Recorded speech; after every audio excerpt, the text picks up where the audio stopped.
The LIFE Raft project is something that's been talked about for probably about 20 years now, and it's looking to basically restore the fortunes of the seabird populations that are here. Now, they're internationally important seabird populations, and unfortunately over time they've been impacted by brown rats and feral ferrets, which have been introduced to the island. So unfortunately they've had a negative impact on the seabird populations. So we're now going to act upon that and trying to resurrect the fortunes of the seabirds. A lot of things have stayed pretty much the same, a lot of things have changed. Bird life, the seabirds have had their ups and their downs, but seabirds tend to fluctuate from year to year, but on the whole they've been reasonably stable.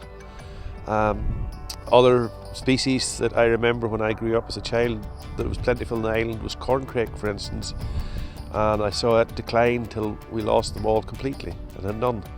My work with RSPB has been creating habitat that would attract them back, and the hope would be that because they still retained a population in the west coast of Scotland, and that we would eventually bring in some overflow birds from there, attract them in because of the good habitats, and that has started to work, and the numbers have went 1, 2, and last year right up to 4 called males.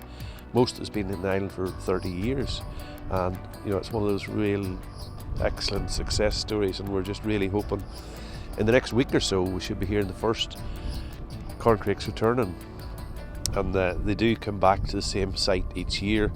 So if they've bred successfully or been hatched and reared on an area, they will come back to that same area. So the earlier we get them back, the more we know that it's our own birds returning. Rathlin is important for razorbill, guillemots, like kittiwakes and things like that, but I suppose the really notable species that have really declined would be the puffin and also the black guillemot. A big part of this project is setting the gears in place to monitor what happens afterwards. So it's not just about removing these animals, it's about documenting the recovery as it goes forward, so we can learn lessons and say to people, this can be done. You can apply it in your specific case, and these are the positive outcomes that arise from it. We're on a drive at the minute to have Rathlin as near to possible as carbon neutral by 2030. We're all aware of climate change, of biodiversity breakdown, and the dangers and the threats from fossil fuel usage. So we're getting very, very active in it, especially in the last 5 years.